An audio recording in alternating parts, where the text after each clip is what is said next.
क्या आप भी किसी को भूलना चाहते हैं, लेकिन लाख कोशिशों के बावजूद भी आपका दिमाग बार बार पुरानी यादों में उलझा रहता है कि क्यों मेरे साथ ही ऐसा होता है, क्यों वो मुझे छोड़कर चला गया, मैं उसे अपना सब कुछ मानता था। अगर ये सब सवाल आपके मन में गूंज रहे हैं तो ये वीडियो खास आपके लिए डेडिकेटेड है। मशहूर साइकोलॉजिस्ट डॉक्टर संदीप वोहरा कहते हैं, जब हम किसी को खो देते हैं तो हमारा दिमाग बार बार पुरानी यादों को दोहराता है क्योंकि उसे बदलाव पसंद नहीं है। लेकिन अगर हम सही तरीकों से अपने विचारों को कंट्रोल करें तो हम इससे आसानी से बाहर निकल सकते हैं। तो चलिए जानते हैं हम किसी के बारे में बार बार क्यों सोचते हैं और इससे बाहर कैसे आ सकते हैं। तो सबसे पहले जानेंगे विचारों की शक्ति। हमारा दिमाग एक बहुत ही पावरफुल टूल है जो हमारी रियलिटी को आकार देता है, लेकिन इसे अपने काबू में ना रखा जाए तो ये हमें हमारे पास्ट में कैद कर सकता है।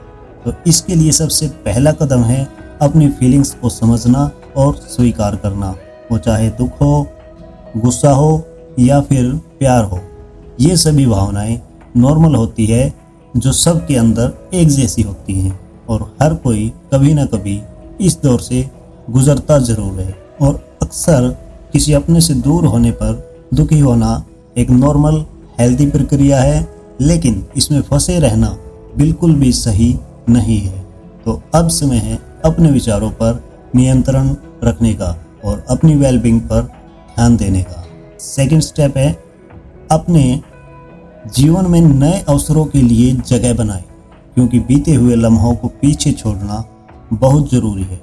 इसे उदाहरण से समझेंगे कि जैसे एक माली सूखी शाखाओं को काट देता है ताकि नई शाखाएं पनप सके, ठीक वैसे ही आपको भी उन यादों को छोड़ना होगा जो अब आपके किसी काम की नहीं है।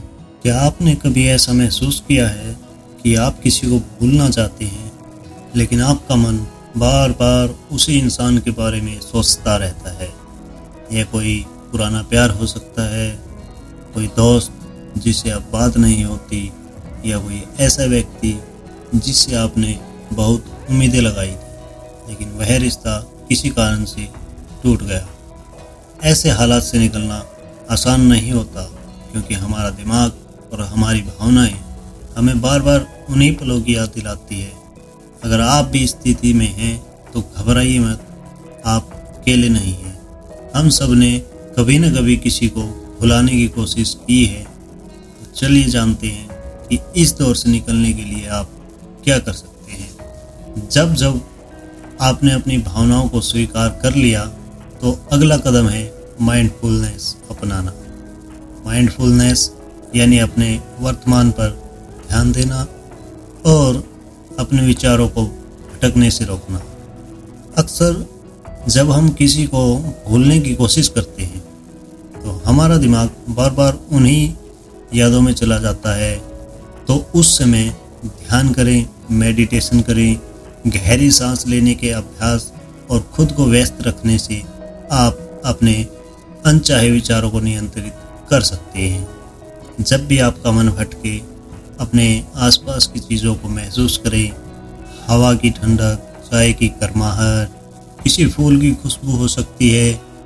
जितना हो सके अपने वर्तमान में रहने की कोशिश करें। इसके साथ ही खुद पर ध्यान देना भी बहुत ज़रूरी होता है। जब हम किसी के साथ रहते हैं तो उनकी पसंद नापसंद को अपनाने लगते हैं। अब यह सोचने का समय है कि आप असल में कौन हैं, कौन सी चीज़ें आपको खुशी देती थी। हो सकता है कि आपने किसी खास गाने को इसलिए सुना क्योंकि वह उन्हें पसंद था, या किसी फिल्म को इसलिए देखा क्योंकि वो भी उसे बहुत पसंद करते थे। लेकिन अब समय आ गया है आप अपनी असल पसंद को फिर से खोजें, अपने पुराने शौक को फिर से शुरू करें या कोई नई रुचि अपनाएं। इससे आपको एहसास होगा कि आपकी खुशी सिर्फ उस व्यक्ति पर निर्भर नहीं थी, बल्कि आपके अंदर ही छुपी हुई थी। और केवल खुद को समझाना ही काफ़ी नहीं है, आपको खुद को व्यस्त भी रखना होगा।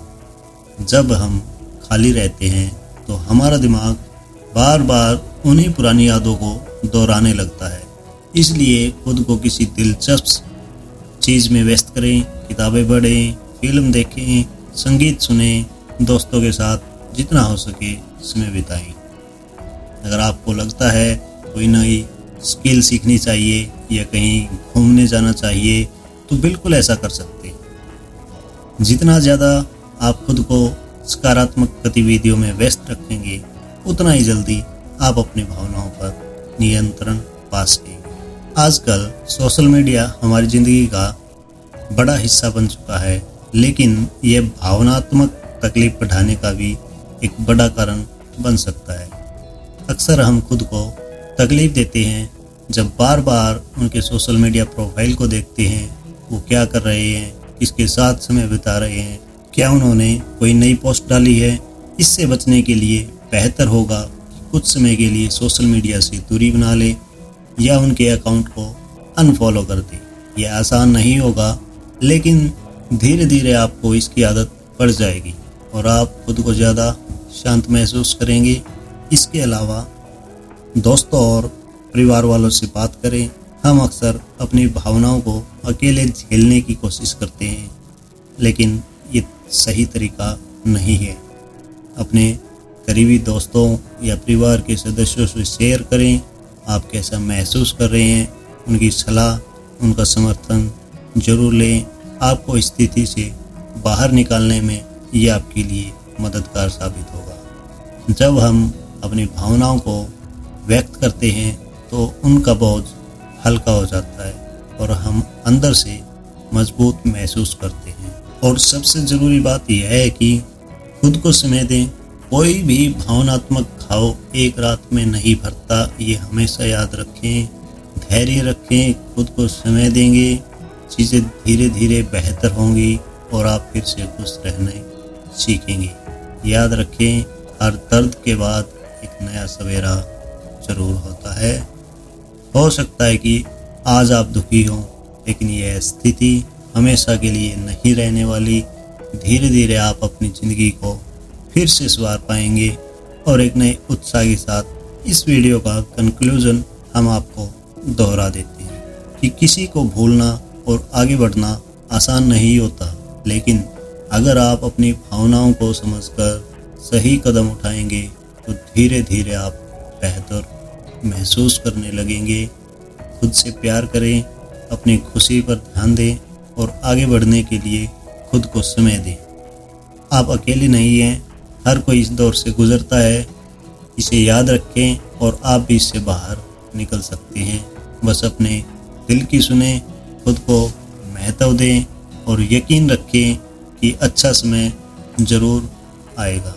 अगर आपको तो ये वीडियो खास पसंद आई हो तो इसे उन लोगों के साथ शेयर ज़रूर करें जिन्हें इनकी ज़रूरत हो, और अपने विचार कमेंट बॉक्स में ज़रूर लिखें। धन्यवाद।